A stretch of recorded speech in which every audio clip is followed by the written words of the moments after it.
Alright, so today I'm going to do a military life vlog, and I think that I'm going to start doing like a series of them focusing on what it's kind of like this life is like or whatever, especially Army life. I get a lot of questions about, or a lot of people sending me comments saying that, oh my goodness, my boyfriend or my husband's about to go in. I just don't know what to expect. I don't know what this life is like. So I think I'm just going to start doing a series of vlogs about the life or whatever. So if you guys could please send me your comments or questions about what is it like or what to expect or any of those topics, anything you want to know or learn about it, just let me know and I can start making more videos about those. So what I'm going to be focused on today is basic training, because one of my subbies sent me a message saying that her husband is about to go in like November or something, and you know, she just really don't know what to expect. So I'm going to talk about basic training because that's like the beginning of everything. Basic training used to be called boot camp. Some people might still call it that, but you know, we pretty much call it basic training. And they pretty much go to basic training to learn everything they need to know about being a soldier. So the purpose of it is to take them from being a civilian to being a soldier. So pretty much I like to say that they're going to break them down to build them up to be a soldier. And in basic training, they pretty much are going to learn, like I said, everything they need to know to be a soldier, to be in the military. They're going to learn about how to use their weapon, how to clean their weapon. They're going to learn about their uniforms. You have to know all the rank structure. You have to know how to wear a uniform properly. I mean, they just learn every single thing. They learn about the Army or the military heritage, depending on what rank they're in. I'll probably say Army a lot. So they learn Army heritage. And as far as Army, basic training is usually like 8 to 10 weeks. 8 to 12 weeks. It just kind of depends on where they go. Now, I remember my husband, he went for 9 weeks, and that seemed like the longest 9 weeks of my life. And I will talk more about how to get through that later. But it's like an 8 to 10 or 12 week training to turn them from a civilian to a soldier. And usually it goes through different phases, red, white, and blue. In each phase, they're learning something different, and they're building on all their skills. They might call home and say, oh my goodness, we got smoked last night. Well, in the beginning, they're going, like I said, they're going to break them down. So they're going to take their identity away pretty much to give them a new one, which is the military, which is fine because, you know, this is what they signed up for. But if they call them like I got smoked, it means that they made them do a whole lot of physical exercise. And they do that because you have to be able to pass a PT test when you are in the Army. A PT test is a physical training test. I think that's the right word. Yeah, physical training test. And they usually have to take those every few months or whatever when they're actually in for good, because you have to be physically fit. And I know you guys probably say, oh, I see a lot of fat soldiers. Yeah, but they're probably flagged because they need to lose weight and they aren't physically fit as they're supposed to be. But anyway, that's the point of them getting smoked in the beginning, is that because they really have to make them stronger and faster just so they can be in shape. And you'll probably see that when your soldier comes home, he's all skinny. And because he's doing a lot of exercise, and then they don't get to eat a lot. They go to the chow hall, and they probably have like 5 or 10 minutes to eat, if that. And it's just the way that they just kind of train them. And this is stuff in the beginning. As they go along, like later in the weeks, it gets better or whatever. But they have to really train them hard at first.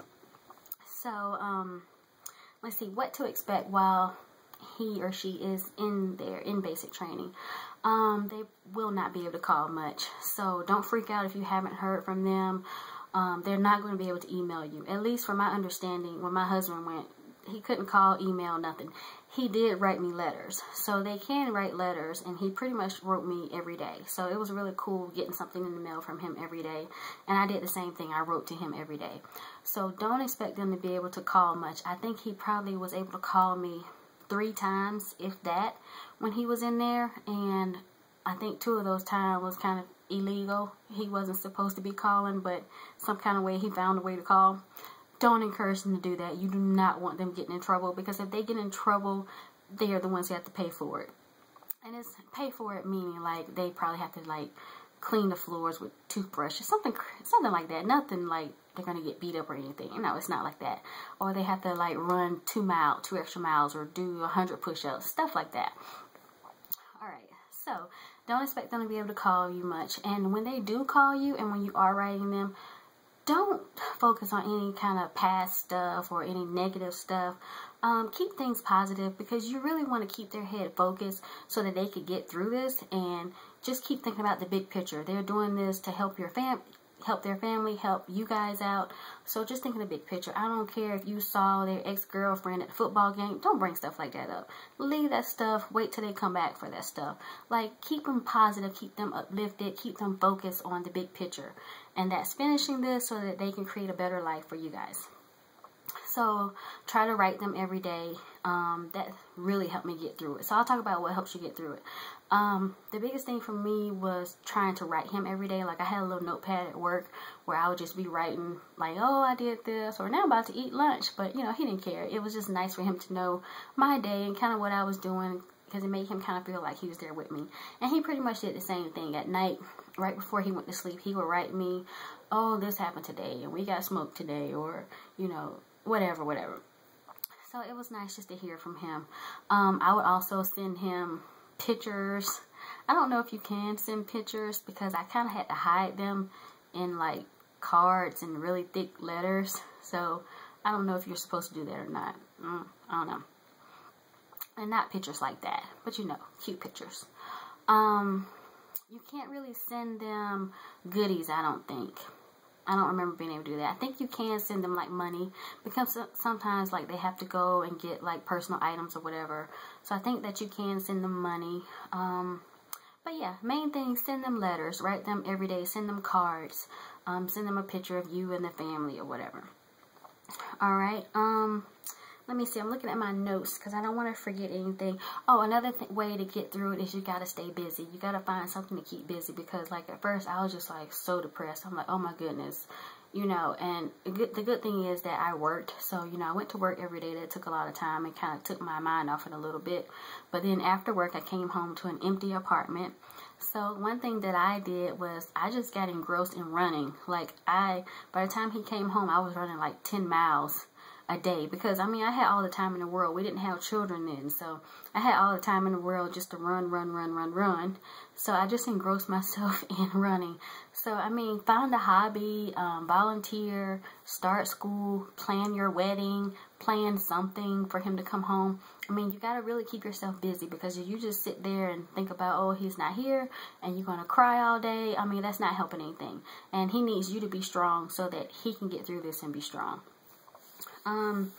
So yeah, also spend time with family and friends, because this will probably be the last time that you're going to be home around your family and friends, because once he or she is in for good, you're going to be moving a lot and you're not going to be around them too often.